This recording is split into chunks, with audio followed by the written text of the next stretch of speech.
اعوذ باللہ من الشیطان الرجیم بسم اللہ الرحمن الرحیم رب اشرح لی صدری ویسر لی امری واحلل عقدۃ من لسانی یفقہ قولی اللہم انت اجعل القرآن ربیع قلبی ونور صدری وجلاء حزنی وذهاب ہمی یا رب لک الحمد کما ينبغی لجلال وجهک وعظیم سلطانک سبحان اللہ وبحمدہ سبحان اللہ العظیم سبحان اللہ وبحمدہ عدد خلقہ ورضا نفسہ وزنۃ عرشہ ومداد کلماتہ اللہ اکبر کبیرا والحمد للہ کثیرا وسبحان اللہ بکرۃ واصیلا۔ ہم پڑھ رہے ہیں سورۃ الانبیاء۔ اللہ کی حمد بیان کرتے ہیں، اللہ کا شکر ادا کرتے ہیں کہ اللہ تعالیٰ نے ہمیں سورۃ الانبیاء پڑھنے کی اور سمجھنے کی توفیق بخشی، اور ہم اس بات پر بھی اللہ کا شکر ادا کرتے ہیں کہ ہم عشرہ ذوالحجہ میں داخل ہیں، سال کے وہ بہترین اور افضل ترین ایام جنہیں رسول اللہ صلی اللہ علیہ وسلم نے بہترین دن قرار دیا ہے، اور ان دنوں میں کیا گیا عمل اللہ کو محبوب ہے، اللہ کو پسند ہے۔ تو ان دنوں میں اعمال کے ذریعے، یعنی ان بہترین اور محبوب اور افضل اعمال کے ذریعے اللہ تعالیٰ کی محبت اور اس کی رضا کو حاصل کرنے کی کوشش کریں، اور نیکی کی کسی بھی قسم یعنی عبادات میں سے کسی بھی عبادت کو بہترین طریقے سے کرنا، خاص طریقے سے کرنا۔ اور اس کے ساتھ ساتھ ایک اور بات یہ کہ جو یعنی ایک تو اچھائیوں کو، نیکیوں کو، عبادات کو کرنے کی کوشش کرنا، ایک دوسری بات اس میں یہ بھی ہے کہ اپنی کسی خامی، اپنی کسی کمی کو، اپنی کسی کوتاہی کو یعنی جان کر، سمجھ کر اپنے آپ سے دور کرنے کی کوشش کرنا۔ کہ اگر جیسے کسی کو غصہ بہت زیادہ آتا ہے، کسی میں جلد بازی کی کیفیت ہے، کسی میں سستی کی کیفیت ہے، کسی میں وہ پیچھے رہ جانا غالب آ جاتا ہے، کسی کو مہمانداری کرنا مشکل لگتا ہے، کسی کو صلہ رحمی کرنا مشکل لگتا ہے، یا کسی کو یعنی روزہ رکھنا مشکل لگتا ہے، تو کسی کو اپنے قرآن کی تصحیح کرنا مشکل لگتا ہے، یعنی کوئی بھی چیز کسی کے لیے بھی کسی بھی حوالے سے مشکل ہو سکتی ہے۔ تو جیسے ان مشکلات پر غالب آنا، اور پھر یہ کہ ان مشکلات کے تحت جو اپنے نفس کی کوتاہی اور کمی ہے اس کو دور کرنے کی کوشش کرنا، تو یہ تربیت ہے۔ اور یہ دن یعنی جیسے آتے ہیں تو ہماری تربیت کے لیے آتے ہیں، ہمیں ٹرین کرتے ہیں تاکہ ہم سال کے باقی دن جو ہے وہ اس تربیت کے ساتھ گزارے جا سکیں۔ تو اللہ تعالیٰ کی یعنی یہ جو تربیت ہے جو اللہ نے انسانوں کی ہے، وہ بڑے ایسے مختلف اور فطری انداز میں کی ہے کہ یعنی عام طور پر اگر دیکھیں تو ہمیں یہ پتہ نہیں چلتا کہ ہم کسی ٹریننگ سینٹر میں داخل ہو رہے ہیں یا کسی ٹریننگ مشن پہ جا رہے ہیں۔ جیسے کہ ہر فرم، ہر یعنی جو جاب کرنے والے امپلائیز کو تربیت کرائی جاتی ہے، ان کی ٹریننگ کرائی جاتی ہے، مختلف سیشنز ہوتے ہیں، ان کے لیے لازم و ملزوم ہوتا ہے کہ سال میں اتنے ٹریننگ سیشنز یا اتنے آورز انہوں نے اپنی ضرور کرنی ہے۔ تو اب دیکھیے اللہ نے ایسے قدرتی اور فطری طریقے سے اہل ایمان کی تربیت کی ہے نا کہ وہ رمضان کے پورے 30 دن کا پیکج مل جاتا ہے، تو پھر اب یہ 10 دن کا مل جاتا ہے، اس کے اندر پھر 11، 12 اور 13 کو اور شامل کر لیں تو پھر جیسے 13 دن کا پورا پیکج مل جاتا ہے۔ پھر آپ دیکھیں کہ پھر محرم آئے گا، تو پھر یعنی ربیع الاول آئے گا، تو پھر شعبان آئے گا، پھر رجب آئے گا، تو وہ حرام مہینے آئے یا یہ کہ غیر حرام مہینے آئے، یعنی بغیر حرمت والے مہینے آئے۔ اور اللہ تعالیٰ مختلف طریقوں سے نا اپنے بندوں کو نوازتا رہتا ہے، اس کی نوازشوں میں کوئی کمی نہیں ہوتی۔ بس بات یہ ہے کہ میں اور آپ اپنا دامن یہ جو نوازشیں ہیں اللہ تعالیٰ کی، ان سے اپنے دامن کو مالا مال کریں۔ اور آپ دیکھیں ہم پڑھ رہے ہیں سورۃ الانبیاء میں اس شخصیت کا تذکرہ جس نے اللہ کی اس نعمتوں، رحمتوں اور نوازشوں کو اپنے دامن میں ایسا سمیٹا کہ استعارہ بن گئے۔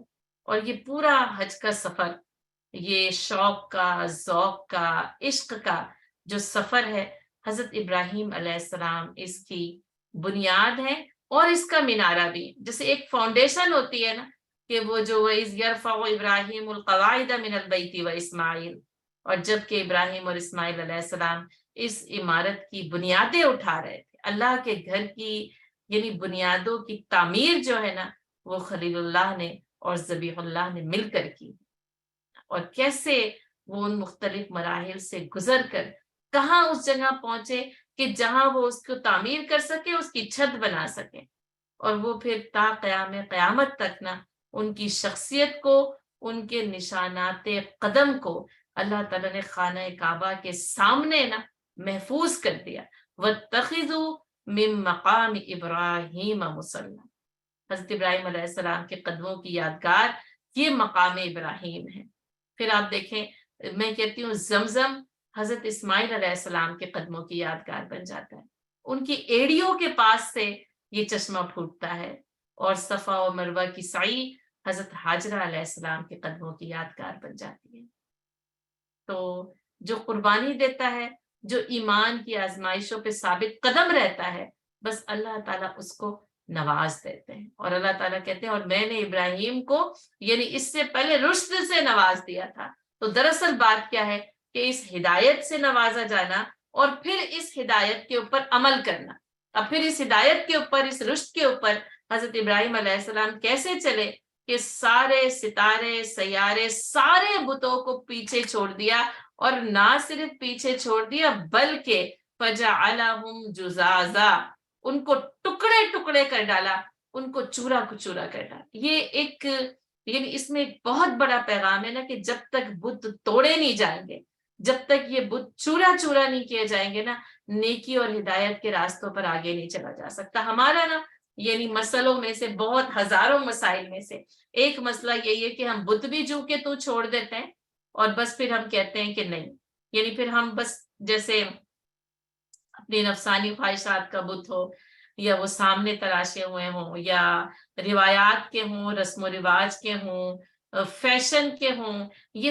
ساری کی ساری رکاوٹیں نا ہمیں روک دیتی ہیں۔ اور اسی لیے علماء کرام نے کہا نا کہ جب تک ان بتوں کو توڑ نہ ڈالا جائے، جیسا کہ خلیل اللہ نے فجعلہم جزازا، اور بس کر دیا ان کو ٹکڑا ٹکڑا چورا چورا کر کے نا ان کو پاؤں تلے رونتے ہوئے گزر جائے، جیسے کہ نبی صلی اللہ علیہ وسلم نے حجت الوداع کے موقع پر فرمایا تھا نا کہ جاہلیت کی ساری رسمیں میرے قدموں کے نیچے ہیں، اور آج میں انہیں روند رہا۔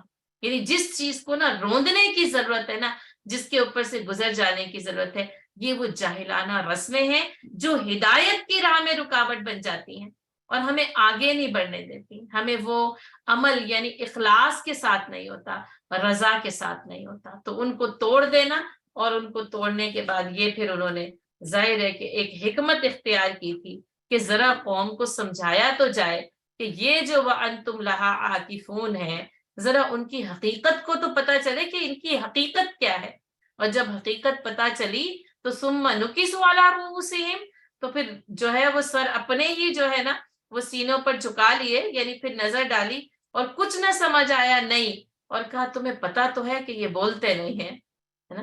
پھر کہا تو پھر آخر عبادت کرتے کیسے ہو جو نہ نفع دے سکیں، جو نہ نقصان کر سکے؟ اور کہا اف لکم، یہ نا حضرت ابراہیم علیہ السلام کی جو ناگواری کا جو اظہار ہے نا وہ اس جملے سے پتہ چلتا ہے۔ کہا کہ تف ہے تم پر، ہے نا، کہ کیسے تم یعنی جانتے بھی ہو اور پھر بھی اللہ کو چھوڑ کر تم ان کو پوجا کرتے ہو نا۔ اب یہ کہ ان کے پاس اس کا بھی کوئی جواب تو نہیں تھا کہ اس کا جواب کیسے دیتے۔ جواب انہوں نے کیا دیا ہے؟ قالوا حرقوه، بس انہوں نے کہا اگر کچھ کرنا ہی ہے نا تو بس جلا ڈال، بس انہوں نے کہا جلا کے راکھ کر۔ اب اس کے سوا ان کے پاس کوئی اور چارہ نہیں تھا، کیونکہ جو حجت، جو دلیلیں حضرت ابراہیم علیہ السلام پیش کر رہے تھے ان کے پاس اس کا کوئی جواب نہیں تھا، اور پھر کوئی جواب نہ بن پڑے نا تو جیسے دو ہی صورتیں ہوتی ہیں، یا قید کر دیا جائے یا مار ڈالا جائے۔ اب دیکھیں حضرت یوسف علیہ السلام کے ذمن میں پڑھ کے آئے ہیں کہ جواب کوئی نہیں تھا ان کی شخصیت کا، تو بس پھر کہا کہ قید میں ڈال دیا جائے، کیونکہ اس کے سوا کوئی اور چارہ نہیں ہوتا نا کہ بند کر دیا جائے، اور یا پھر یہ کہ بس قتل ہی کر دیا جائے۔ تو اب یہاں پر قالوا حرقوا، اور وہ قتل کرنا بھی کیسے ہے کہ آگ میں جلا کر راکھ کیا جائے۔ اچھا، اس میں کیا ہے کہ ستاروں اور سیاروں کی پوجا کرتی تھی، اور جیسے یہ بھی کہا گیا کہ آگ کی بھی پوجا کرتی تھی۔ تو یوں ہے کہ جیسے انہی کی وہ برائیاں بیان ہو رہی ہیں نا، پھر بت بھی تراشے میں، تو کہا کہ بس اسی آگ میں ڈالو، آگ میں جلا کر راکھ کر دو، گویا کہ اس کا نام و نشان بھی باقی نہ رہے۔ اور یہ ہم سب کو پتا ہے، مشہور ہے، معروف ہے کہ حضرت ابراہیم علیہ السلام کے لیے آگ جلائی گئی۔ اچھا، یہ جیسے صرف ایک عام سی آگ ہوتی نا تو بس وہ پھر آگ ہی ہوتی، لیکن کہا گیا کہ الاؤ جلایا گیا، اور الاؤ جلانے میں بھی انہوں نے کیا طریقہ اختیار کیا، پہلے بہت گہرا یعنی وسیع و عریض گڑھا کھودا گیا، یعنی پہلے اس گڑھے کو کھودا کہ جس کے اندر آگ جلائی جائے گی۔ بس یہی نہیں تھا کہ لکڑیاں اکٹھی کری اور زمین کے اوپر رکھ کے آگ جلا دی، نہیں، بلکہ وہ جو الاؤ ہوتا ہے، اور یہ کہ اس کو بہت گہرا، جیسے یعنی خندق ہوتی ہے نا، اس طرح کا یعنی گڑھا یہ کھودا گیا ہے کہ جس کے اندر پھر لکڑیاں جو ہیں وہ پورے شہر سے جمع کی گئی، اور وہاں پر جو ہے نا وہ لانی شروع کی۔ تفسیر ابن کثیر میں لکھا ہے کہ یعنی سب نے لکڑیاں لانی شروع کی، یہاں تک کہ بیمار عورتیں نظر مانتی تھی کہ اگر انہیں شفا ہو جائے تو ابراہیم کو جلانے کے لیے لکڑیاں لے کر آئیں۔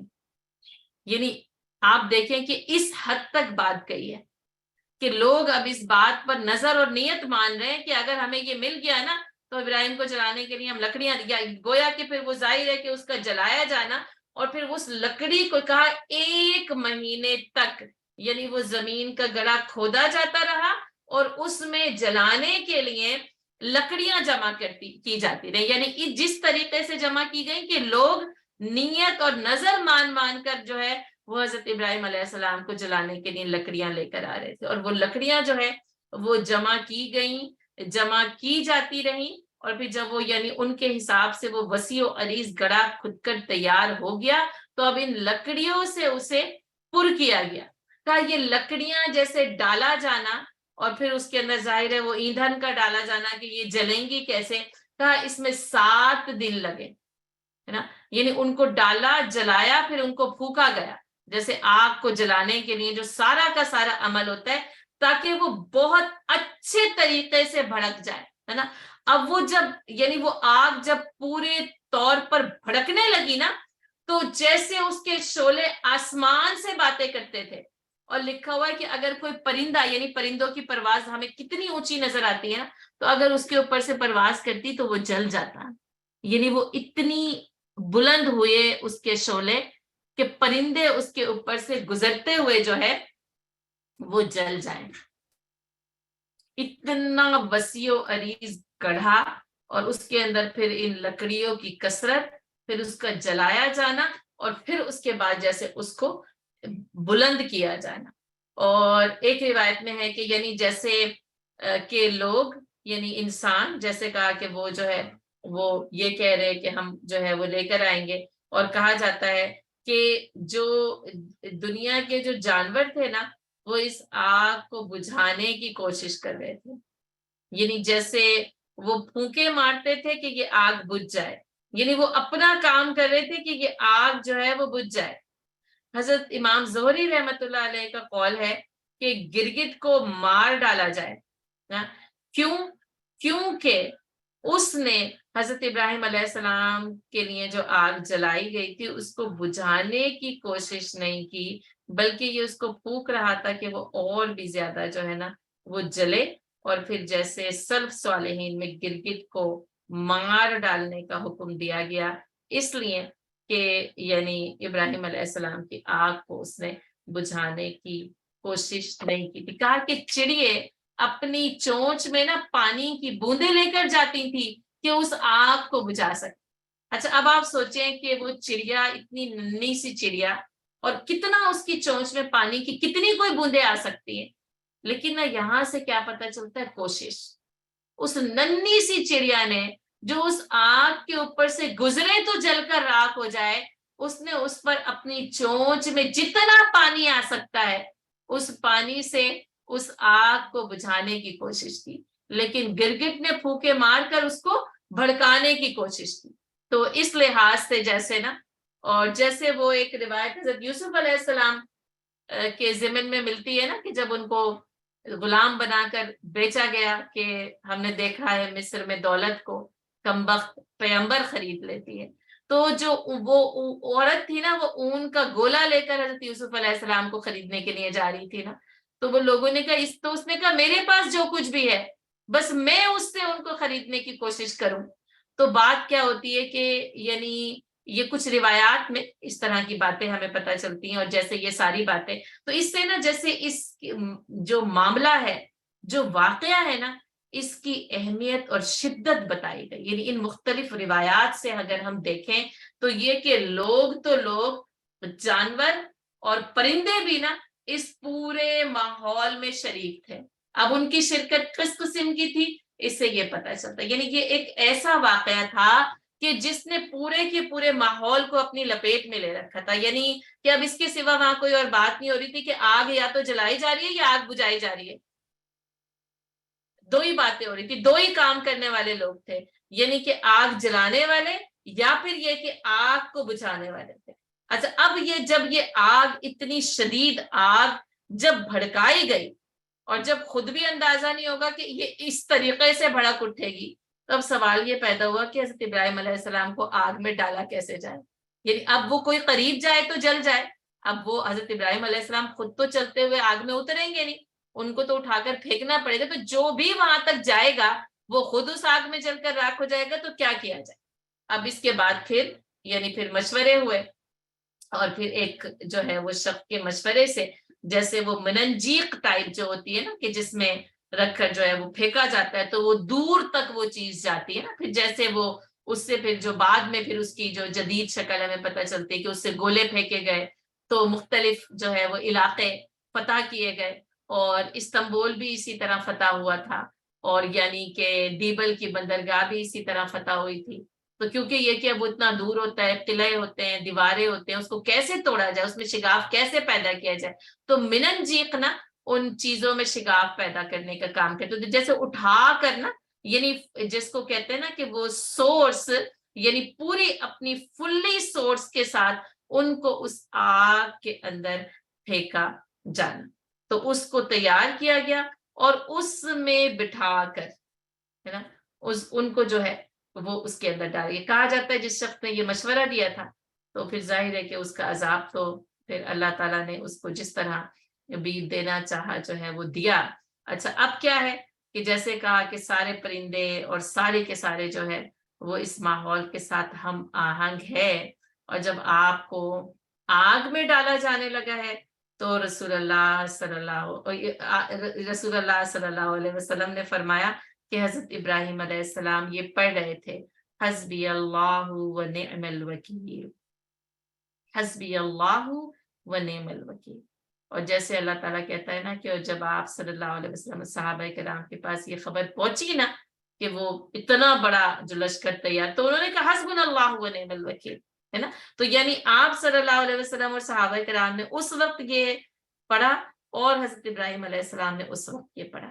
ایک اور روایت میں کہ آپ اللہ کی تکبیر اور تسبیح کے مختلف جو ہے نا وہ کلمات پڑھ رہے تھے، تاکہ جب جیسے باندھا گیا اور اس میں بٹھایا گیا تو آپ بس کہہ رہے تھے کہ وحدہ لا شریک لہ، ہے نا، بس لا الہ الا اللہ وحدہ لا شریک لہ، بس کوئی بھی نہیں ہے تیرے سوا، کوئی بھی نہیں ہے، اور بس ساری حمد و ثنا تیرے لیے ہیں، بس تو ہی ہے واحد، لہ الملک ولہ الحمد لا شریک لہ. بس یہ کہ اللہ کی وحدانیت کا، اس کی بڑائی کا اور اس کے ساتھ کسی اور کو شریک نہ ہونے کا جو ہے وہ اقرار جو ہے حضرت ابراہیم علیہ السلام کر رہے تھے. کہا کہ جس وقت یہ سارا عمل پیش آ رہا تھا نا تو زمین و آسمان کی جو مخلوقات تھی نا وہ پریشان ہو گئی، فرشتے پریشان ہوئے کہ آخر یہ یعنی اب یہ تو بس ہونے لگا ہے،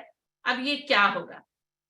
حضرت ابن عباس رضی اللہ تعالیٰ عنہ سے روایت ہے کہ جو بارش کا فرشتہ ہے نا وہ تیار تھا کہ جیسے ہی اللہ کا حکم ہونا میں اس آگ پر بارش برساؤں اور اس کو بجھا دوں.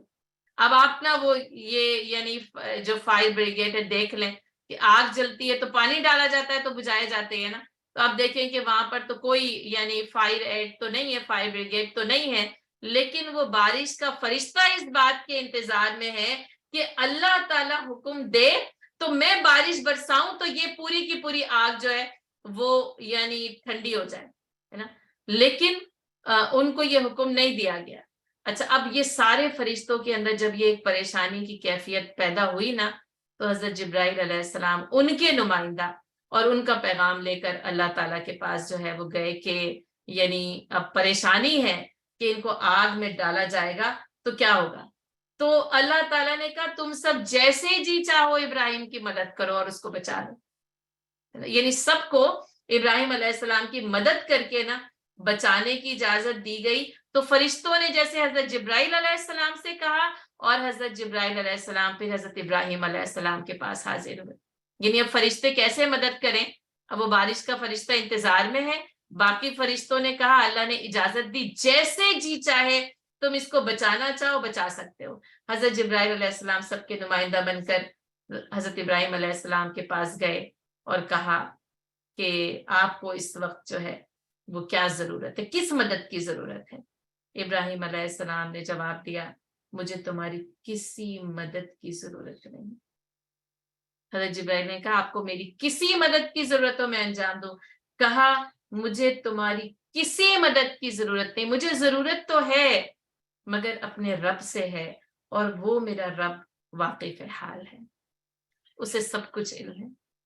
اور جیسے ایک روایت میں آتا ہے کہ نبی صلی اللہ علیہ وسلم نے کہا کہ اگر جبرائیل میرے پاس آتے یعنی پھر میں کہتا کہ ہاں کیا کرنا ہے تو پھر کیا جائے نا، جیسے وہ کہا تھا نا کہ اگر پھر میں ہوتا تو یوسف علیہ السلام کو جب رہائی کا پروانہ ہے تو میں تو قاصد کے ساتھ چلا جاتا کہ رہائی کا پروانہ آ گیا، لیکن یوسف علیہ السلام نے کہا نہیں، صرف رہائی مطلوب نہیں ہے نا، مجھے میری برات مطلوب ہے۔ اور آپ دیکھیں کہ یہ ابراہیم علیہ السلام کی جو اللہ سے وہ جو دوستی، وہ جو لگاؤ تھا نا، تو یعنی جبرائیل امی کی جو ہے وہ اس درخواست کو کیسے رد کیا کہ یعنی آپ سے مجھے کوئی حاجت اور ضرورت نہیں ہے، بس پھر کیا کہا حسبی اللہ و نعم الوکیل، میرا رب میرے لیے کافی ہے اور وہ بڑا بہترین کارساز ہے، وہ میرا سب سے بہترین وکیل ہے۔ اور پھر جس وقت ان کو پھر آگ میں پھینکا گیا نا، تو روایت میں آتا ہے کہ اس آگ نے حضرت ابراہیم علیہ السلام کو باندھ کر پھینکا گیا تھا رسیوں سے، تاکہ جیسے ہل بھی نہ سکیں، اپنا بچاؤ بھی نہ کر سکیں، تو اس آگ نے رسیاں جلا دی۔ دیکھیں اب اس آگ نے اپنا کام شروع کیا اور ان کی جو ہے نا وہ رسیاں جلا دی گئی، اور پھر اس کے بعد قلنا یا نار کونی بردا وسلاما علی ابراہیم، اور بس پھر ہم نے آگ کو حکم دیا کہ اے آگ تو ابراہیم علیہ السلام پر ٹھنڈی اور سلامتی والی بن جا۔ حضرت ابراہیم علیہ السلام کو کسی سے کوئی حاجت نہیں تھی، بے خطر کود پڑا آتش نمرود میں عشق، عقل ہے محو تماشائے لبے بام ابھی، اب عقل سوچ رہی ہے کیا ہوگا، کیسے ہوگا، جلیں گے، کیا کیا جائے، کیسے ان کی مدد کی جائے، یہ سب نا عقل سوچ رہی تھی، لیکن جو عشق ہے اس نے کچھ نہیں سوچا، اور وہ کچھ نہیں سوچا کرتا، بس وہ تو بغیر کسی خوف و خطر کے، کسی بھی چیز کی پرواہ کیے بغیر نہ وہ آگ کے الاؤ میں کود جاتا ہے۔ اور بس پھر اللہ تعالیٰ کہتے ہیں بس پھر اللہ نے بھی کہہ دیا یا نار کونی بردا وسلاما علی ابراہیم، اللہ نے براہ راست آپ کو حکم دیا۔ کہا جاتا ہے وہ جو بارش کے فرشتے انتظار میں تھے نا، تو اللہ نے ان کو نہیں حکم دیا کہ بارش برساؤ اور آگ ٹھنڈی کر دو، ہے نا، کیونکہ جب حضرت ابراہیم علیہ السلام نے جبرائیل علیہ السلام کی مدد کا بھی انکار کر دیا نا، تو بات اب صرف خلیل اللہ اور اللہ کے درمیان آ گئی، اور جب بات اس انداز میں آ جائے نا تو پھر کوئی واسطہ نہیں رہتا، کوئی ہم ذرائع وسائل اور واسطوں کو ڈھونڈتے رہ جاتے ہیں نا، اور کہتے رہ جاتے ہیں وسیلہ ہوگا تو ہوگا، ذریعہ ہوگا تو ہوگا، کوئی یعنی مادی چیز ہوگی تو ہوگی۔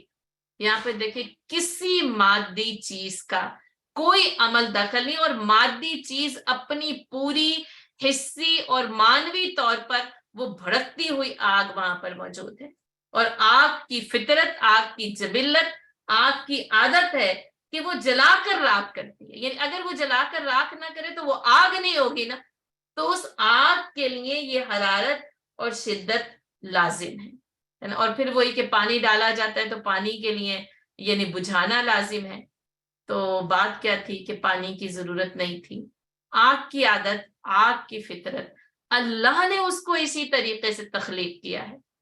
اور وہ خالق نار جو اللہ تعالیٰ کہتے ہیں نا نار اللہ الموقدہ، دوزخ کی آگ کے لیے کہا گیا ہے کہ وہ اللہ کی آگ ہے جو بھڑکائی گئی ہے. اب یہ انسانوں کی آگ تھی لیکن ہے تو تخلیق اللہ کی. تو اللہ نے براہ راست حکم دیا. یہاں پر کوئی وسیلہ، کوئی ذریعہ، کوئی واسطہ بنایا ہی نہیں گیا، بس براہ راست. اور اس کے متعلق بھی مفسرین کرام کا یہ کہنا ہے کہ یعنی قرآن میں کہیں کسی اور مقام پر نا ایسے براہ راست جو ہے نا یعنی مخلوقات میں سے ایسی مخلوقات کو کوئی حکم نہیں ملتا جیسے نار کو حکم دیا. یا نارو کونی، اے آگ، اے نار، کونی ہو جا بردم و سلاما، ٹھنڈی سلامتی والی ٹھنڈ، پریشانی والی ٹھنڈ نہیں بلکہ سلامتی والی ٹھنڈ. اچھا اب وہ آگ کی جو عادت تھی اس نے جلانا شروع کیا تو رسیاں جلی. اچھا جب رسیاں جلی تو آپ دیکھیں وہ جو تپش ہے وہ حضرت ابراہیم علیہ السلام تک آگ کی تپش پہنچی. اور کہا جاتا ہے کہ آگ کے اوپر سے پسینہ بہنا شروع ہوا حضرت ابراہیم علیہ السلام کے اوپر سے. اور حضرت جبرائیل علیہ السلام حضرت ابراہیم علیہ السلام کے اس پسینے کو صاف کر رہے ہیں. ٹھیک ہے. اور کہا گیا اس کے سوا آپ کو آگ میں کوئی تکلیف نہیں. بس اتنا ہی کہ رسیاں جلی اور اس آگ کی جو حرارت تھی نا اس سے آپ کے جسم پر پسینہ بہنا شروع ہوا نا. اور کہا گیا حضرت کعب احبار رحمۃ اللہ علیہ کہتے ہیں کہ وہ آگ جو ٹھنڈی اور سلامتی والی بنی. اچھا اس آگ سے ظاہر ہے کوئی فائدہ نہیں. کہتے ہیں اس دن دنیا بھر میں آگ سے کسی نے کوئی فائدہ نہیں اٹھایا. اب بات بڑی یعنی جس کو کہتے ہیں کہ گہری ہے کہ یعنی ہر آگ کو پھر یہ حکم ہو گیا کہ وہ ٹھنڈی اور سلامتی بن جائے. یعنی اب وہ آگ جلا نہیں رہی.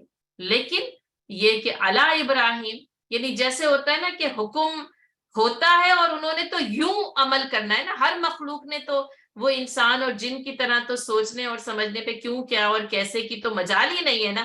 تو یوں سمجھیں کہ یہ حکم آیا کہ بس اے نار بردا ٹھنڈی ہو جا. وہ ٹھنڈی ہو گئی اور پوری دنیا میں اب اس آگ سے کوئی کسی آگ سے کوئی فائدہ نہیں اٹھا رہا.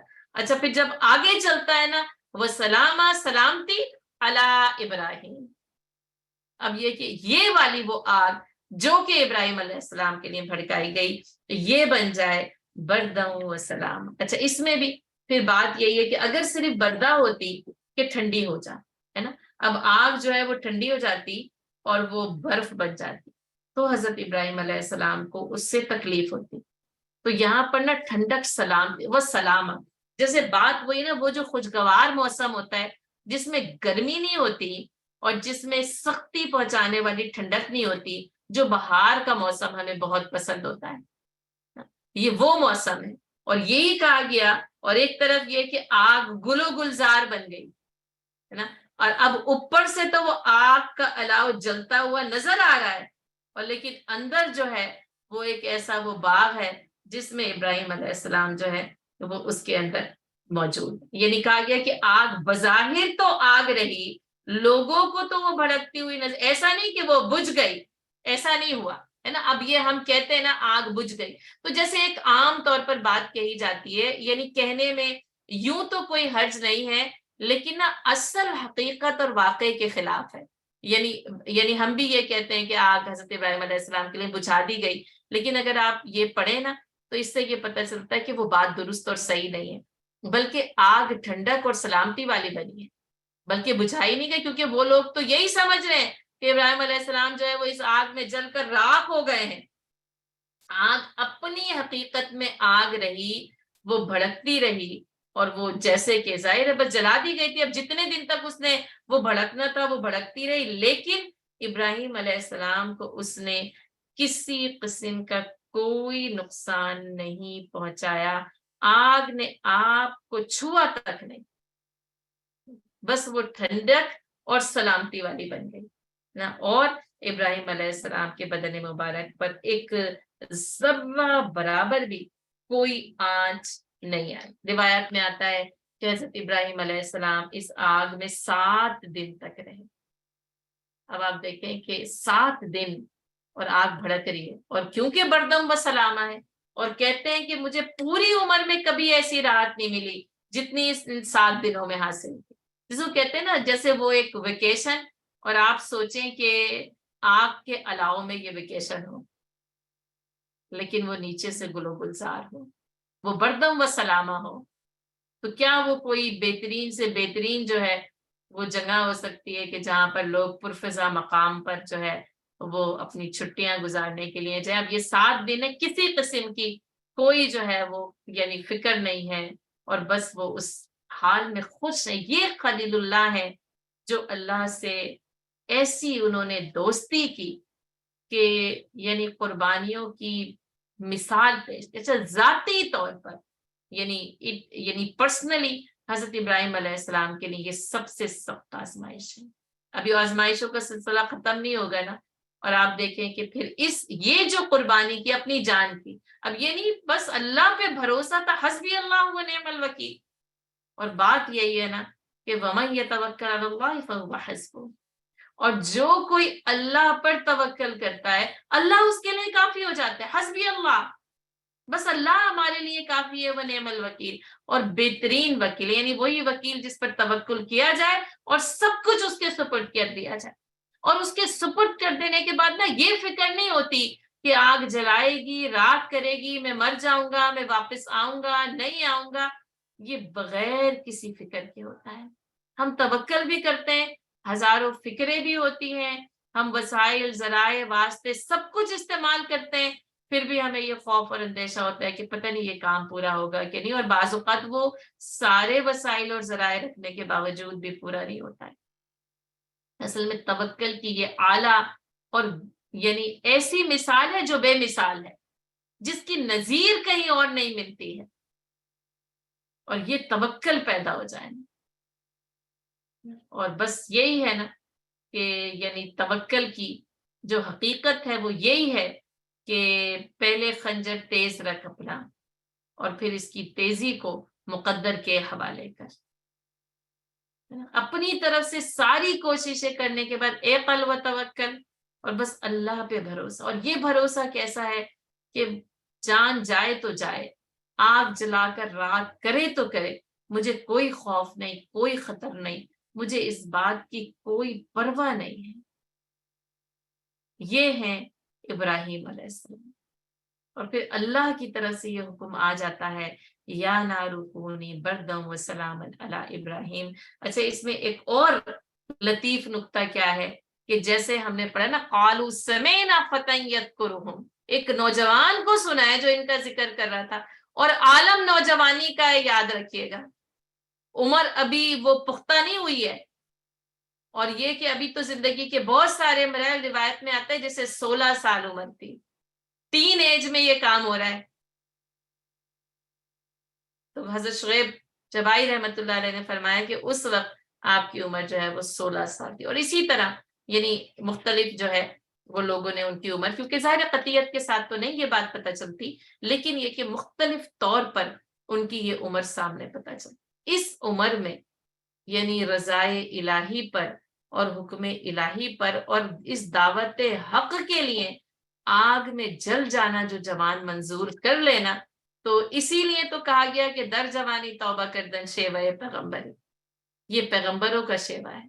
اور آپ دیکھیں کہ پھر عمر بھی زیادہ ہوتی جاتی ہے، پختہ بھی ہوتی جاتی ہے، عقل بھی آتی جاتی ہے، اور مجھے لگتا ہے کہ پھر نا وہ جو مصلحتیں بڑھتی چلی جاتی ہیں، اور اس عمر میں کیا ہوتا ہے مصلحتیں بالائے طاق رکھ کرنا، یہ جو نوجوان طبقہ ہوتا ہے وہ اس طریقے سے اپنا کام کرتے ہیں۔ کاش جو ہے نا ہمارے وہ جو کہا نا کہ کبھی ہے نوجوان مسلم تدبر بھی کیا تم نے، وہ کیا گردو ہے کہ تو جس کا ہے ایک ٹوٹا ہوا تارا۔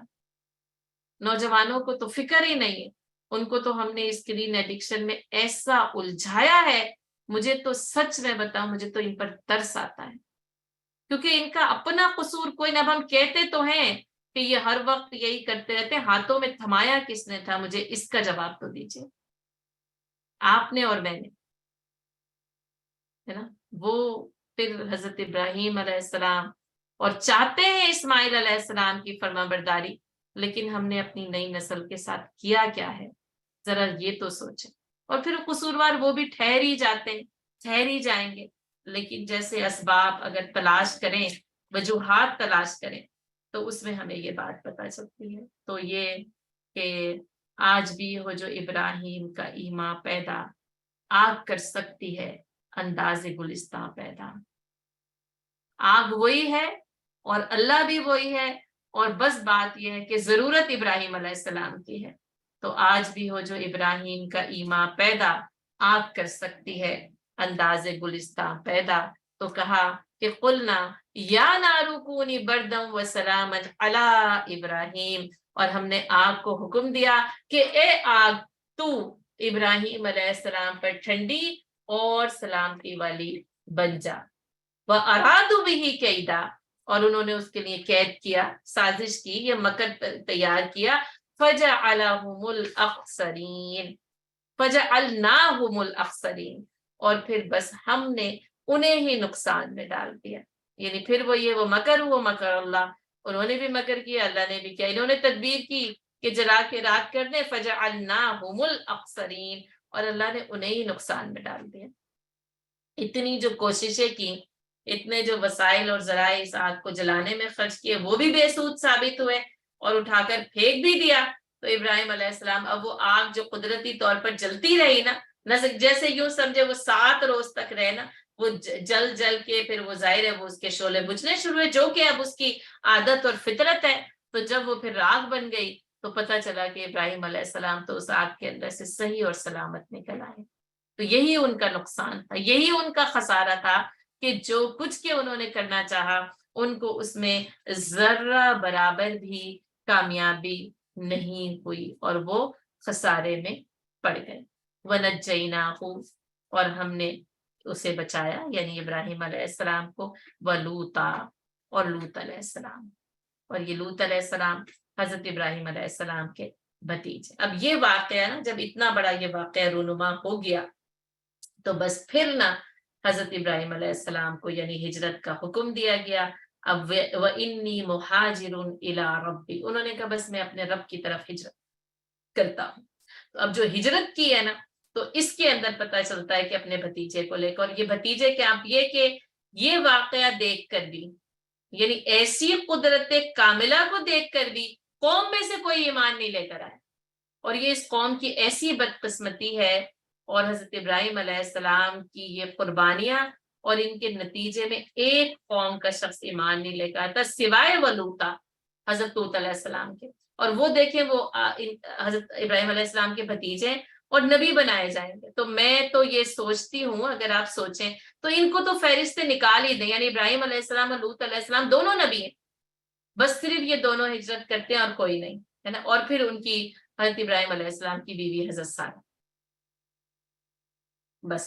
یعنی پھر اگر ایمان لانے والوں میں دیکھیں 2 تو نبی ہیں, بس ایک وہ عورت ہے نا, وہ بھی مومنہ تھی, مخلصہ تھی.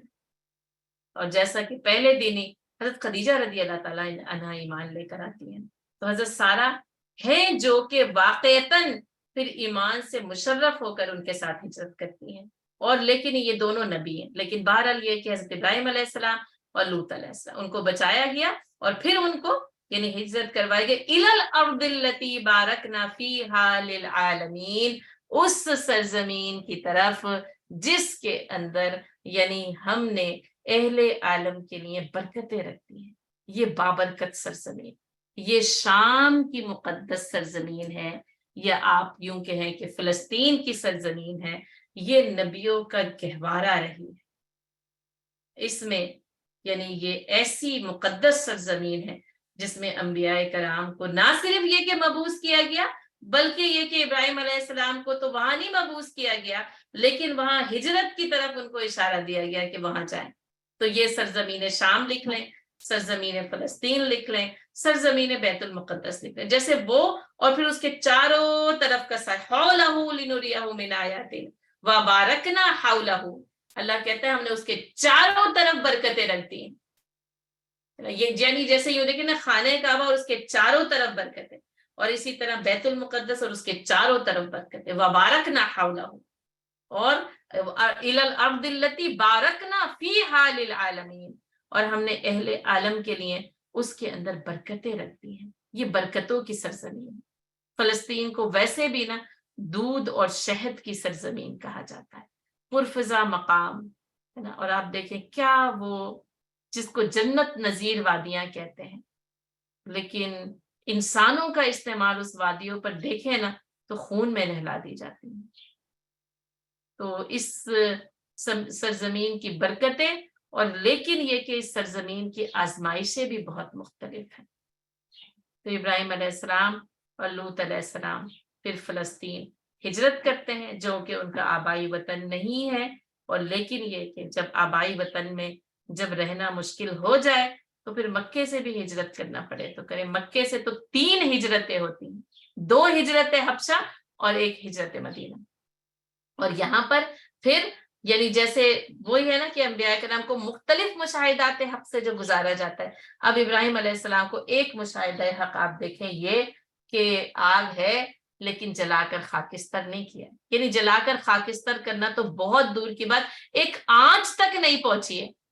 تو یہ وہ مشاہدہ حق ہوتا ہے جو مختلف انبیاء کرام کو مختلف پیرایوں میں کرایا جاتا ہے۔ اور جب قوم یعنی اس حد تک، یعنی یوں دیکھ لیں کہ جب قوم نا یعنی نبی کے قتل پر اور ان کو مٹانے پر آمادہ ہو جاتی ہے نا، تو بس پھر اللہ کا حکم آتا ہے اب اس سرزمین سے ہجرت کر جاؤ۔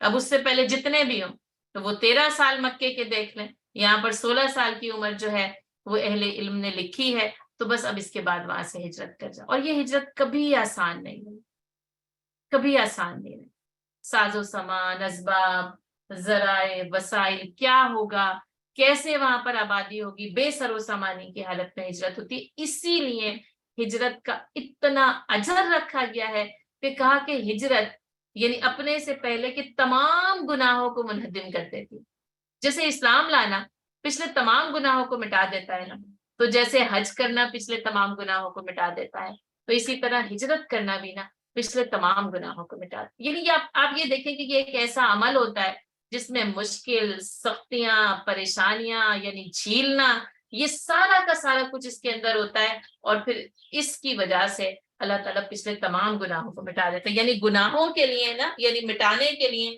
جو کوشش ہے اور جس کی ضرورت ہے اس میں ایک ہجرت ہے۔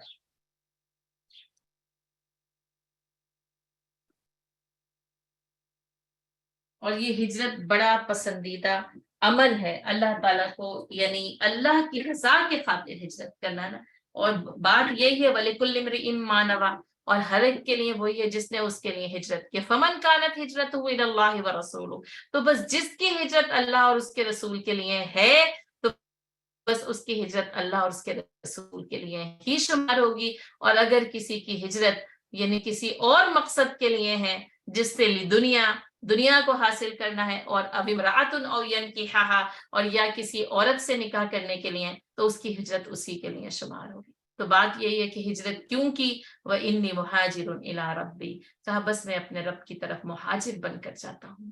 سب کچھ چھوڑ کرنا یعنی ترک وطن کرنا، اور سب کچھ چھوڑ دینا اور بس رب کی طرف سفر کو اختیار کرنا، دراصل یہ ہجرت ہے۔ اور یہ اگر دیکھیں تو پھر یہ مہاجر کا لقب حضرت ابراہیم علیہ السلام کو ملتا ہے۔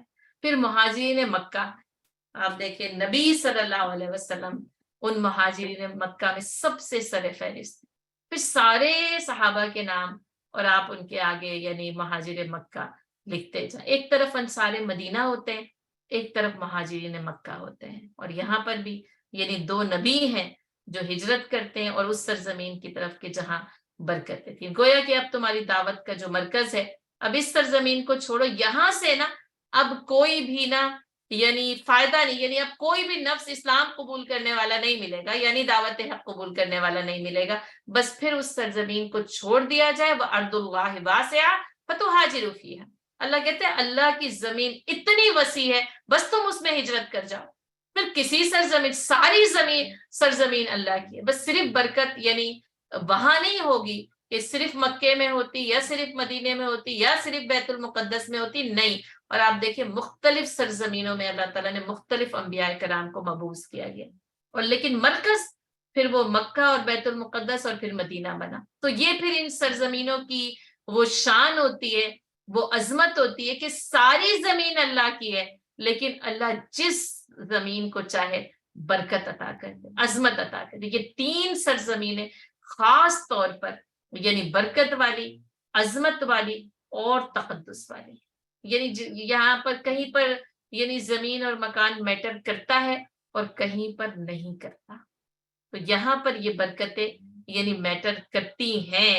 بارکنا فیہا للعالمین وَوَهَبْنَا لَهُ إِسْحَاقَ وَيَعْقُوبَ، اور پھر ہم نے انہیں دیا ابراہیم علیہ السلام کو اسحاق بھی، وَيَعْقُوبَ نَافِلَةً، اور یعقوب اس پر مزید، یہ نا اسی طرح فَتَحَجَّتْ بِهِ نَافِلَةً لَكَ، اب دینا تو اسحاق علیہ السلام کو ہی تھا اور ابھی وہی ملیں گے، لیکن جو آگے کی جو خوشخبری اللہ تعالیٰ نے دی، وَيَعْقُوبَ نَافِلَةً، اور مزید اس پر یعقوب، اور وہ جو طلب تھی نا ومن ذریتی، تو اب بتا دیا کہ تمہاری ذریت میں سے یعقوب علیہ السلام جیسا پوتا پیدا ہونے والا ہے، جن کے نام پر پھر بنی اسرائیل مشہور و معروف ہوتی ہے نا، یہ دونوں، وَكُلًّا جَعَلْنَا صَالِحِينَ، اور ان میں سے ہر ایک کو ہم نے صالح بنا دیا تھا۔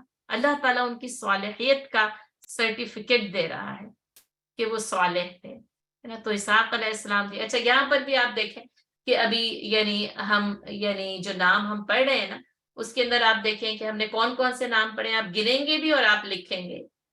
تو حضرت موسیٰ علیہ السلام سب سے پہلے، حضرت ہارون علیہ السلام 2 پڑھے، پھر ہم نے کون پڑھا، ابراہیم علیہ السلام پڑھے، 3 ہو گئے۔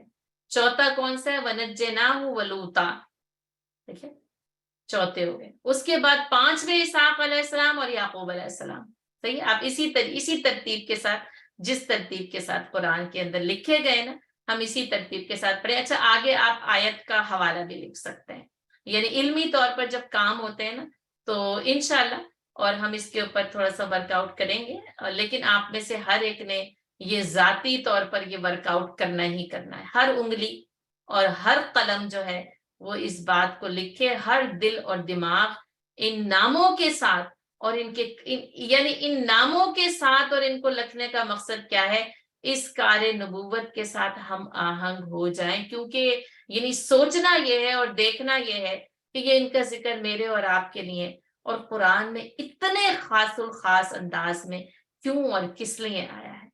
تو کہا ہم نے دیا اسے اپنے پاس سے اسحاق و یعقوب نافلہ، اور یعقوب مزید دیے، یعنی وہ 5 وقت کی نمازیں، لیکن فتحجت بھی نافلۃ لک، ایک تو تہجد دی گئی ہے یعنی ایک خاص نماز، اور وہ بھی نبی صلی اللہ علیہ وسلم کے لیے کہا گیا کہ یہ تو آپ کے لیے ایک زائد ضرورت نماز ہے۔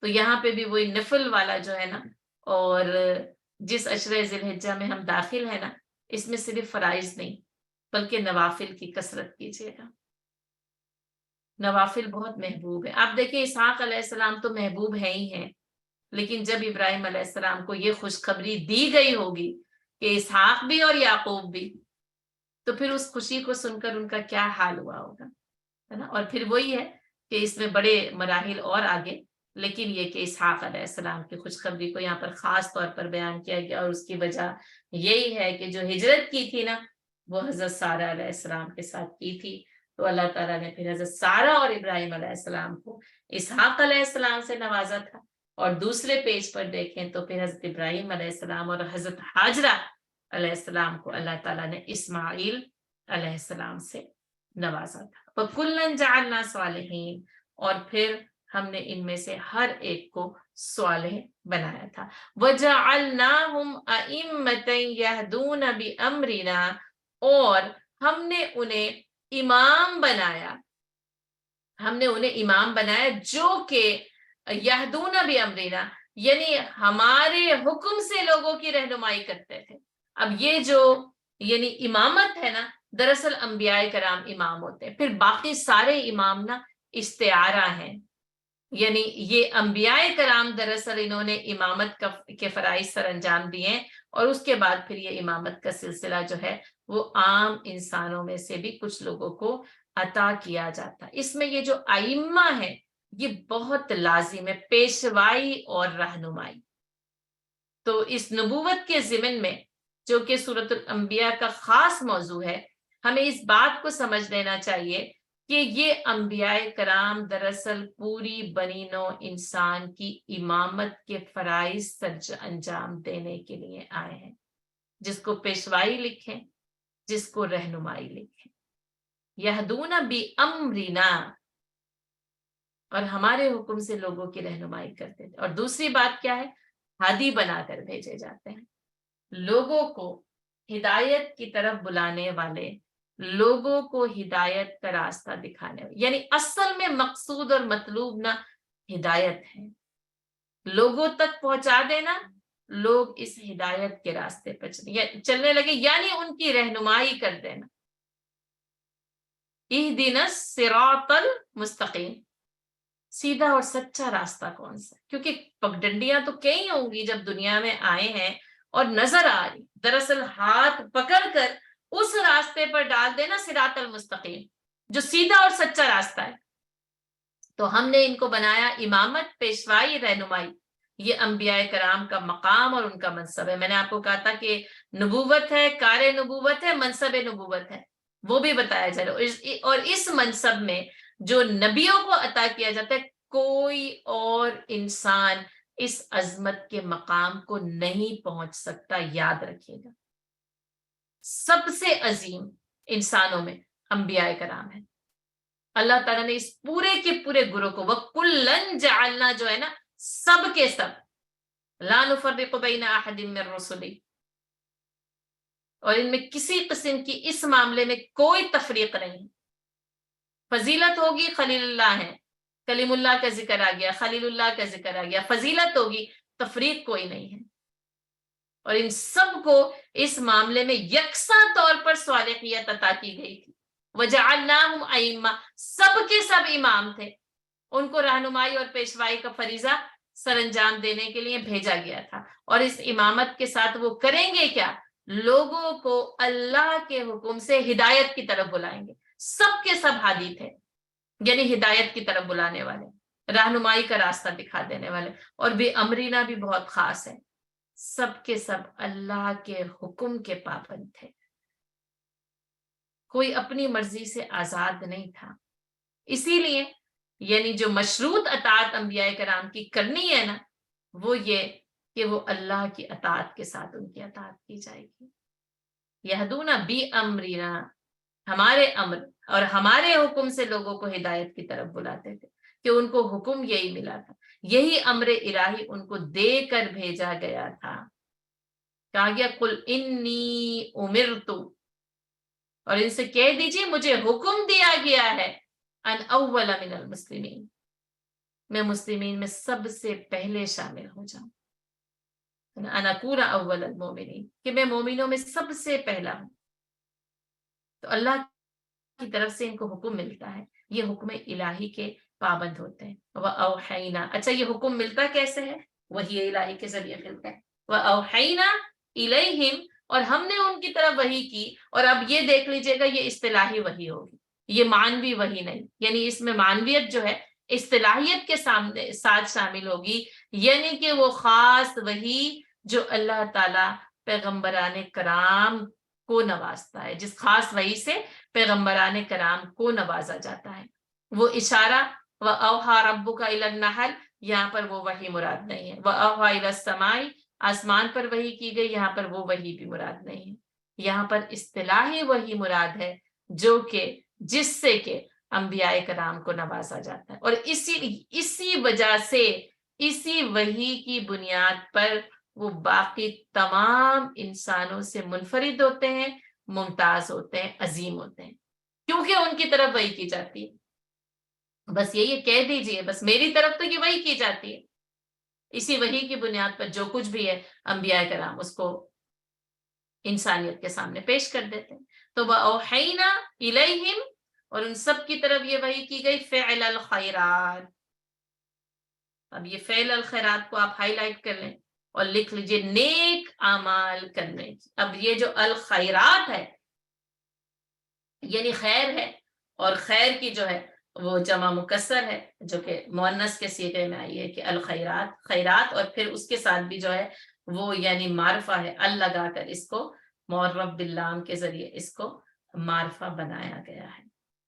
اب اس میں پھر یہی ہے کہ خیرات ہوتی تو عام، لیکن اب یہ خاص کام ہوتے ہیں نا. جب آپ کو پتہ ہی، آپ لوگ ماشاءاللہ گرامر بھی پڑھتے ہیں، تو جب وہ یعنی اسلام کے ذریعے جب وہ خاص کیا جاتا ہے نا، تو اس میں دو باتیں ہوتی ہیں، خاص اور محدود.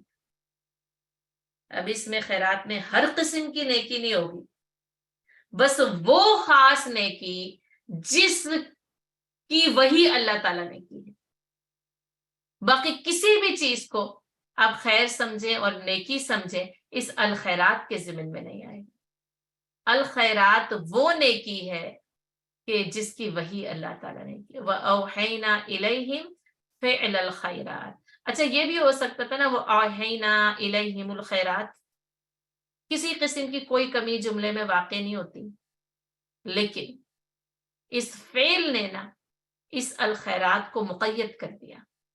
اچھا ایک تو ال کے ساتھ کر دیا کہ خاص بھی ہو گئی محدود بھی ہو گئی، لیکن فعل کے ساتھ نا یہ نیکی فعلاً سر انجام دینے کے لیے ہے. یہ محض دعوے نہیں ہوں گے، محض زبانی اور کلامی نیکیوں کا تذکرہ اور چرچا نہیں ہوگا، محض نیکی کو نیکی سمجھ لینا کافی نہیں ہوگا، بلکہ فعل الخیرات، فعل کے ساتھ، کرنے کے ساتھ، ہونے کے ساتھ یہ نیکی نیکی ہوگی کہ نیکی کے کام سر انجام دیے جائیں.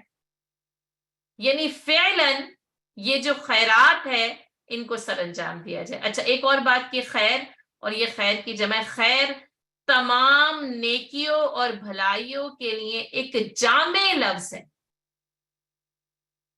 جس میں ہر وہ بھلائی جو عقل کی کسوٹی پر پوری اترتی ہے بھلائی کہلاتی ہے. اچھا پھر میں نے ایک اور نقطہ آپ کو بتا دیا، الخیرات. جب اس میں ال لگ جائے گا نا، یہ وہ خیر ہوگی جو خاص ہو جائے گی، محدود ہو جائے گی. ہر وہ نیکی جو وحی کی رہنمائی میں نیکی ہے وہ الخیرات.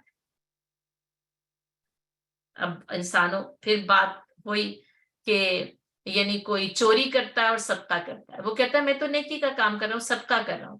وہ کہتا ہے کہ میں امیروں کی تجوری سے چراتا ہوں اور غریبوں کی مدد کرتا ہوں. اب اس کی اپنی نظر میں یہ نیکی ہے، لیکن وحی کی نظر میں یہ نیکی نہیں ہے. اور اسی طرح بہت ساری چیزوں کا آپ حوالہ دے سکتے ہیں، بہت ساری ایسی نیکیاں.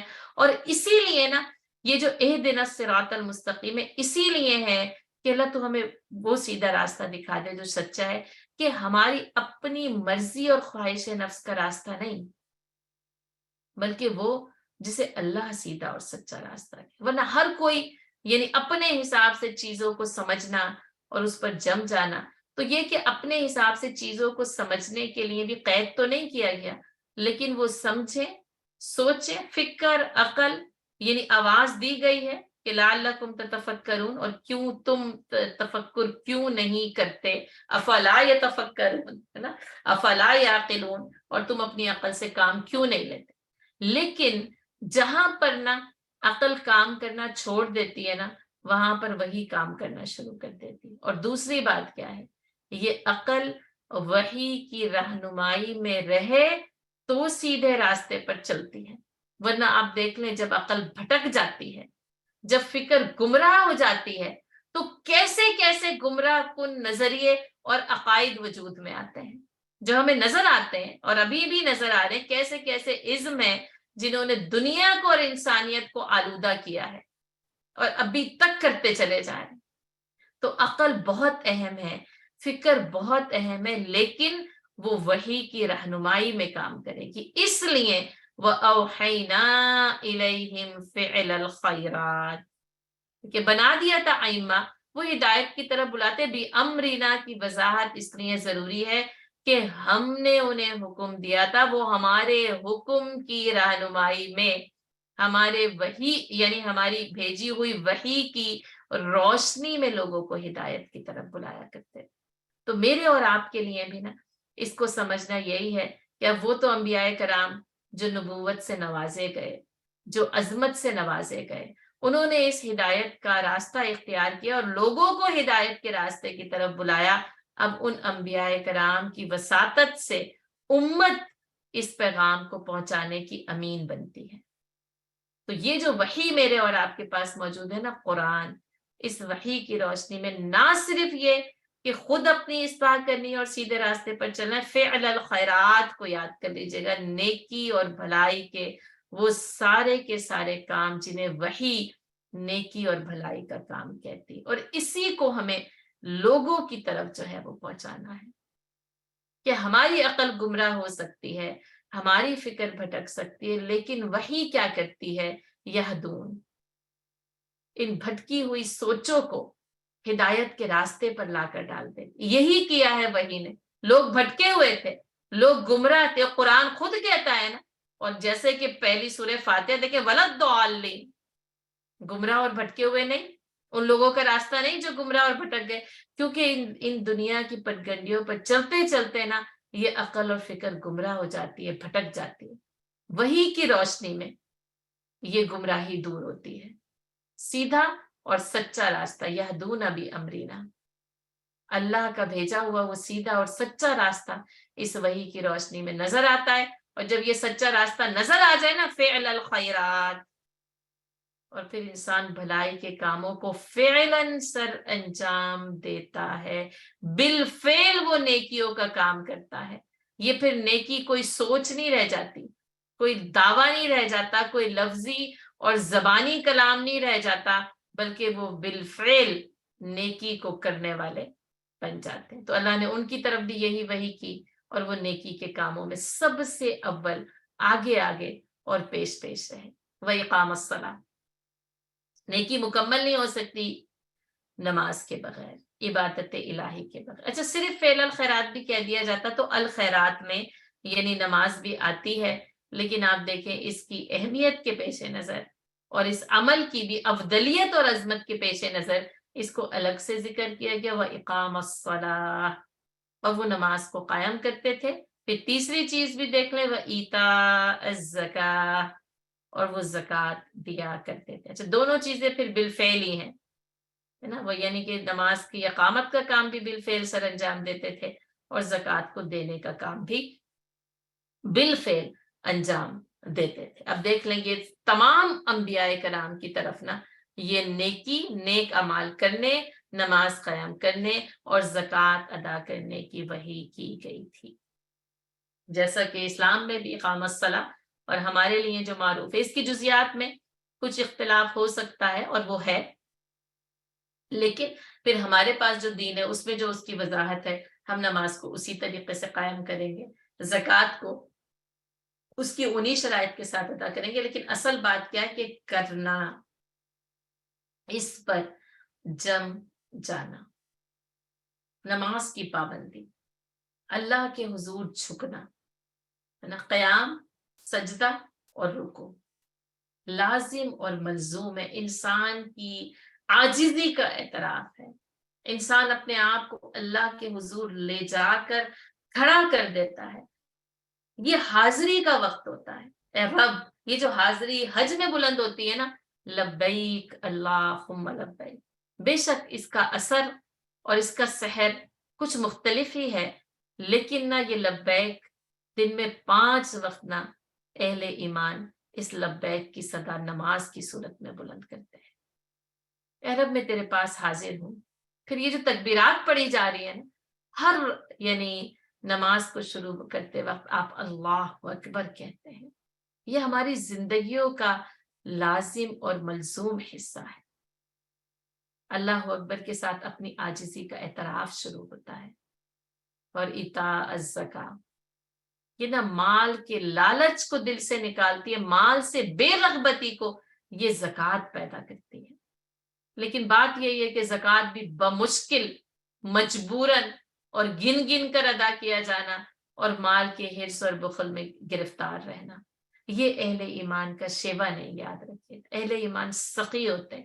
اور صرف یعنی یہ نماز اور زکوٰۃ یہ تو فرض کے معاملے میں، وہ تو وہ یعقوب و نافلہ وہ الگ ہے کہ اور نوافل. اور ان 10 دنوں میں افضل ترین دنوں میں نوافل کے ذریعے اللہ کو راضی کرنے کی کوشش کیجیے. یہ تو کرنا ہی کرنا. اور جس نے بھی نا اپنی زکوٰۃ رمضان میں ادا نہیں کی تھی ان دنوں میں ادا کر لیں، کیونکہ اللہ کو محبوب ترین عمل ہے. اور پتہ ہے 1 سال کی پیشگی بھی ایڈوانس بھی دی جا سکتی. کیسے؟ یوم عرفہ کا روزہ 2 سال کے گناہوں کا کفارہ کرے، ایک گزرے ہوئے اور ایک آنے والے. تو زکوٰۃ بھی ایک گزرے ہوئے سال کی بھی دی جا سکتی ہے، آنے والے سال کی بھی دی جا سکتی ہے. اور یہ کہ صدقات کے ذریعے ہے نا، روزانہ مجھے لگتا ہے کہ صدقہ کرنے کی نیت کر لیں، جتنا جو جیسے جس طریقے سے کر سکتا ہے. کھلائیں پلائیں، یعنی جو کوئی پانی کا قطرہ پلا سکتا ہے وہ پانی کے قطرے پلائے. کوئی وہ جو چڑیا نہیں چونچ میں ایک ہی قطرہ مجھے تو لگتا ہے آیا ہوگا یا 2 آئے ہوں گے، ہے نا. لیکن نا اس سے یہ پتہ چلتا ہے کہ بس یعنی بس چھوٹا سا بھی ہو نا، اور اتنا ننھا اور معصوم سا بھی پرندہ ہو اور وہ اپنا کام کرے، تو ہم بھی جتنے بھی ہماری استطاعت ہے نا، ہم اس سے جو ہے نا وہ اپنا کام کر جائیں. وہ جو شاعر نے کہا نا کہ ٹوٹی ہوئی مڈیر پہ چھوٹا سا ایک دیا، ہواؤں سے کہہ رہا ہے طوفان چلا کے دیکھ. یعنی ایک اتنا معصوم سا ننھا سا دیا ہوتا ہے نا، طوفانوں سے لڑ جاتا ہے جلنے کے لیے. آپ دیکھیں کیسے بجھتا ہے، پھر بھڑکتا ہے، پھر بجھتا ہے، پھر بھڑکتا ہے. تو یہ کہ چاہے انسان میں استطاعت جتنی بھی کم ہو، لیکن وہ اس کو کرنے کی کوشش کرے.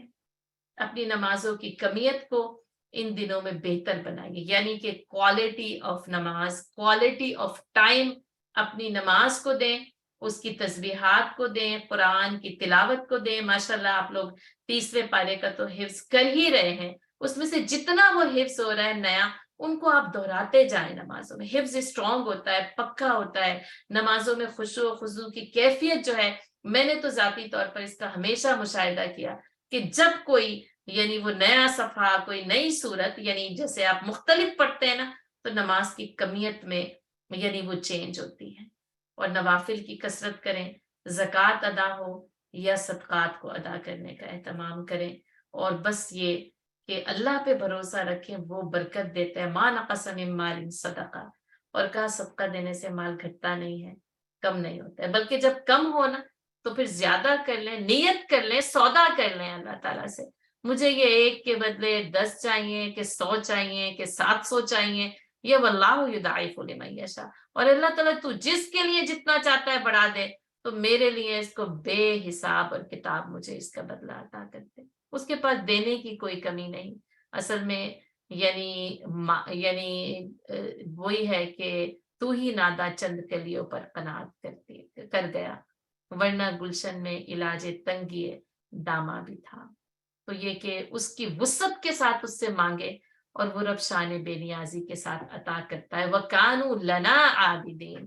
اور آپ دیکھیں کہ وہ تھے ہماری عبادت کرنے والے. اب آپ دیکھیں یہ سرٹیفکیٹ جو مل رہے ہیں نا، ان کو دیکھتے یہ عظمت نبوت صالحین کے ساتھ آ گئی. ٹھیک ہے، پھر اب وہی کی گئی تھی کام، اب اس کے بعد انہوں نے کیا کیا؟ وَكَانُوا لَنَا عَابِدِينَ. اور وہ تھے ہمارے عبادت گزار بندے. تو صالحین بھی تھے اور عابدین بھی تھے، اور جن کو اللہ خود کہتے، کیونکہ یہاں پر وحی کی گئی، حکم دیا گیا، اور یوں سمجھ لیں کہ انہوں نے اس حکم کو اختیار کر لیا اور اللہ نے اسٹیمپ آؤٹ کر دیا وَكَانُوا لَنَا عَابِدِينَ.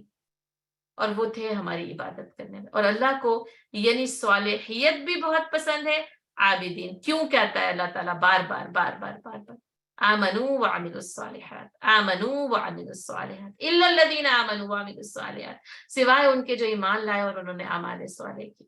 اور یہ کہ عابدین بار بار جیسے ایک پکار ہے، قرآن ایک آواز لگاتا ہے، یا ایھا الناس اعبدوا ربکم الذی خلقکم. اے انسانیت عبادت کرو اس رب کی جس نے تمہیں جو ہے وہ تخلیق کیا ہے. تو اس عبادت کی صدائیں قرآن لگاتا ہے، کوئی ہے اللہ کی عبادت کرنے والا. اور اللہ ان بندوں کے لیے یہ کہتا ہے وَكَانُوا لَنَا عَابِدِينَ، اور وہ ہمارے عبادت گزار بندے تھے. وَلُوطًا، اور لوط علیہ السلام وہاں ذکر آ گیا تھا لوط علیہ السلام کا پھر دوبارہ. تو اب ظاہر ہے آپ اس کو نہیں گنیں گے کیونکہ آپ وہاں پر ان کو گن چکے ہیں. تو وَلُوطًا آتَيْنَاهُ حُكْمًا وَعِلْمًا، اور لوط علیہ السلام کو بھی ہم نے دی حکمت اور علم. اب حکمت سے بھی نہ حکمت نبوت، اور علم سے بھی علم نبوت مراد ہے، کیونکہ نبیوں کو خاص طور پر حکمت سے نوازا جاتا ہے. اچھا ایک تو وہی ہے کہ یؤتی الحکمت، کہ جس کو بھی یعنی اللہ تعالیٰ حکمت دیتا ہے من یشاء، جس کو چاہتا ہے. لیکن ومن یؤت الحکمت، لیکن جس کو دے دی جاتی ہے فقط اوتی خیرا کثیرا، تو اس کو بڑی خیر کثیر سے نواز دیا جاتا ہے. تو وہ ایک حکمت تھا جسے عام طور پر، جو کہ پھر وہی ابھی رشد پڑا ہے ابراہیم علیہ السلام کے ضمن میں، تو یہ کہ وہ جو ہوش مندی، عقل مندی، صحیح فیصلہ کرنا، اور ان یعنی معاملے کو دیکھتے ہوئے جو ہے وہ اس کے مطابق فیصلہ کرنا. تو یہ جو حکمت ہوتی ہے نا، یہ جو قوت فیصلہ ہوتی ہے، یہ انسانوں کے اندر بہت اہم ترین ایک ان کی صلاحیت ہوتی ہے جو ان کو عطا کی جاتی ہے. اچھا، اور اب دوسری بات کیا ہے کہ حکمت نبوت،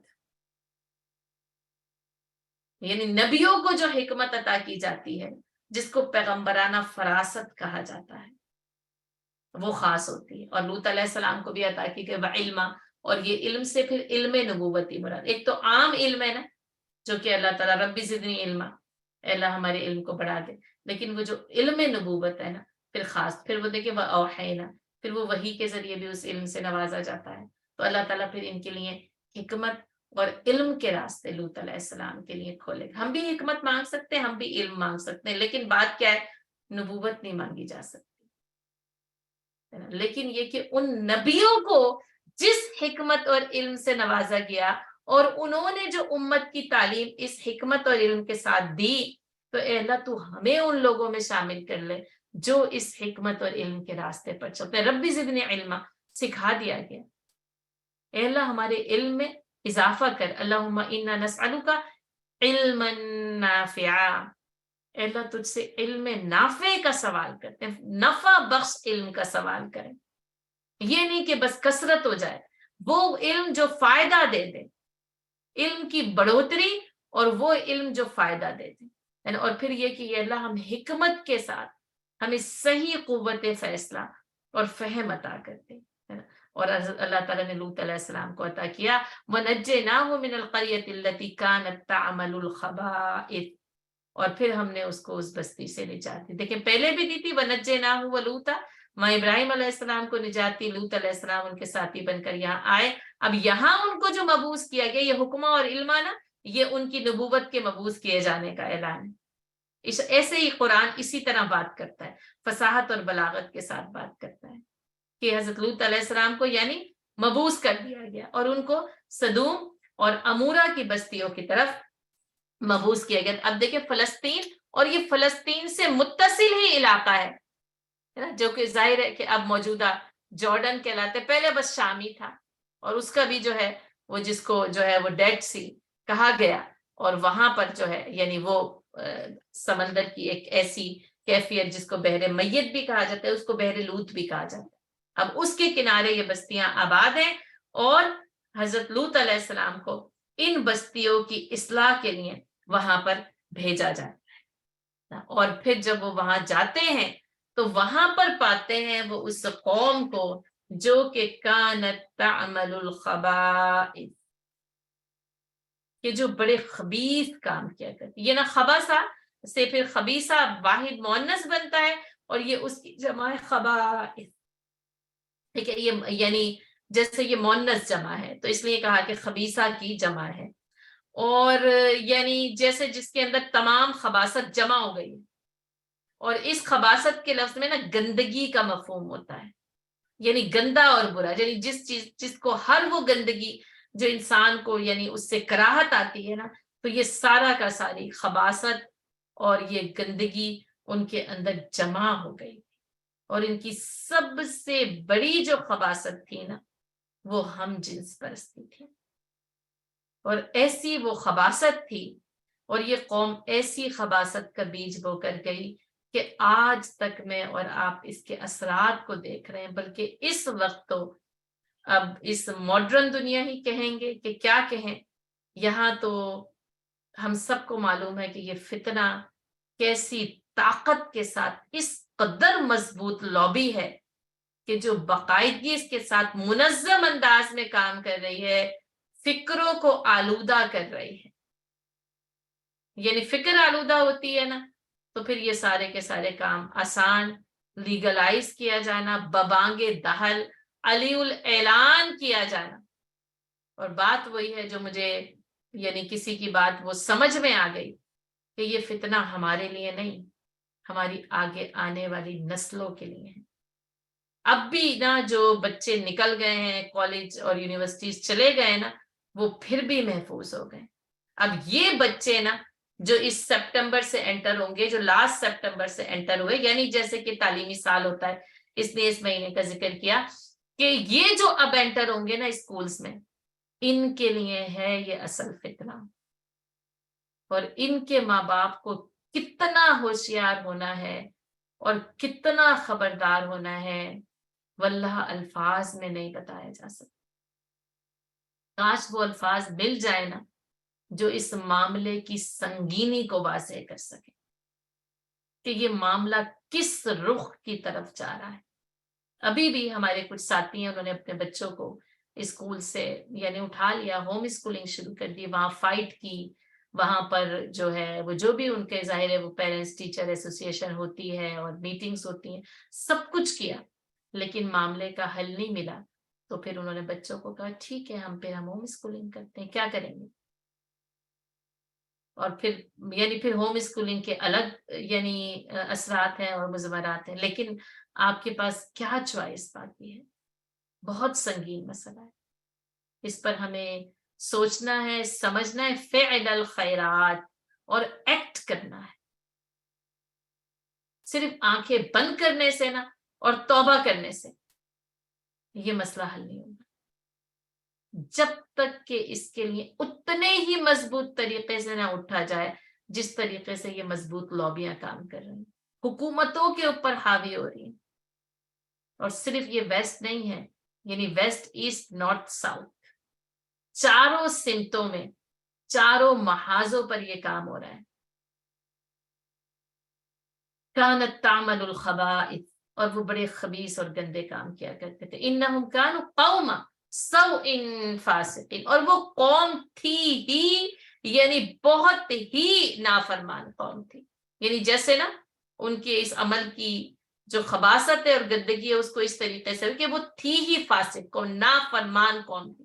پوری کی پوری قوم بحیثیت قوم نافرمانی میں مبتلا تھی، اور حالت یہی تھی کہ جس کو کہا جاتا ہے نا الیس منکم رجل الرشید، کیا تم میں کوئی ایک جو ہے وہ ہدایت یافتہ شخص بھی ہے. ایک شخص نہیں تھا جو لوط علیہ السلام کی دعوت کو قبول کر. وَأَدْخَلْنَاهُ فِي رَحْمَتِنَا إِنَّهُ مِنَ الصَّالِحِينَ، لیکن بس اس میں سے جو بچا اور بچایا گیا نا حضرت لوط علیہ السلام، اور اللہ کہتے ہیں اللہ نے ان کو اپنی رحمت میں داخل کیا. إِنَّهُ مِنَ الصَّالِحِينَ، کیونکہ وہ بڑے صالح بندے. اب دیکھیں وَكُلًّا جَعَلْنَا صَالِحِينَ وَكَانُوا لَنَا عَابِدِينَ وَأَدْخَلْنَاهُ فِي رَحْمَتِنَا إِنَّهُ مِنَ الصَّالِحِينَ. اور رحمت میں اللہ تعالیٰ پھر نا رحمت میں داخل کرتے ہیں. اور یہی ہے نا دعا اللہم ادخلنا برحمتک، یا فی رحمتک بھی کہا جا سکتا ہے. اے اللہ تو ہمیں اپنی رحمت میں داخل کر لے. ایک تو وہ الگ ہے نا یعنی رحمت کے لیے دعائیں کہ اللہ ہم پر رحم کر، لیکن ایک اس جملے سے یہ ایک دعا بنتی ہے اللہم ادخلنا فی رحمتک یا اللہم ادخلنا برحمتک. ٹھیک ہے، دونوں طرح سے جو ہے وہ دعا کی جا سکتی. اللہم اجعلنا من الصالحین، اے اللہ تو ہمیں اپنے صالح بندوں میں شامل کر لینا. تو ان کی صالحیت کیا تھی کہ چاروں طرف جو معاشرہ تھا نا وہ خبیث تھا، خباثت پھیلی ہوئی تھی، اس خباثت میں اپنا دامن بچایا. یہ جو ابھی بھی میں نے بات کی، اور ہم سب کہتے ہیں ماحول ایسا ہے، کیا کریں، کیسے بچائیں، بچے تو جائیں گے ہی، بچے تو سیکھیں گے ہی، بچے تو دیکھیں گے ہی. تو یہاں پر نا یعنی مسئلے کو کیسے حل کیا گیا کہ اس ماحول میں بھی لوط علیہ السلام صالح تھے. انہو من الصالحین، جو بچنا چاہے اللہ تعالیٰ اس کو بچاتا ہے. جو اللہ کی رحمت میں داخل ہونا چاہے اللہ تعالیٰ اس کو اپنی رحمت میں داخل کرتا ہے. اور رحمت میں داخل ہو تو بچاؤ ہوتا ہے. یاد کریے گا یہ رحمت بچاتی ہے. یہ رحمت ایسا وہ سایہ ہے, ایسی وہ شیلڈ ہے نا, جیسے وہ شیلڈ ڈھال بچاتی ہے نا حملوں سے, نیزوں کے, تیروں کے, تلواروں کے. آپ صلی اللہ علیہ وسلم نے ڈھال کا استعمال کیا ہے. آپ صلی اللہ علیہ وسلم فرمایا الصوم جنہ, صوم ڈھال ہے, گناہوں سے بچاتا ہے. تو یہ رحمت نا ایک ایسی شیلڈ ہے, ایک ایسا سایہ ہے, ایک ایسا سائبان ہے جو کہ پھر انسان کو ایسے ماحول میں بھی بچا کر لے جاتی ہے. تو اللہ کی رحمت اپنے لیے بھی مانگے, اپنے بچوں کے لیے بھی مانگے. اے اللہ تو انہیں اپنی رحمت کے سائے میں رکھ. اے اللہ تو انہیں رحمت کی یہ ڈھال انہیں اور ہمیں عطا کر دے. اے اللہ تو ان کے لیے آسانی کر دے رب العالمین, ان کو خیر عطا کر دے, ان کو شر سے بچا دے, ان کو صالحین میں شامل کر دے.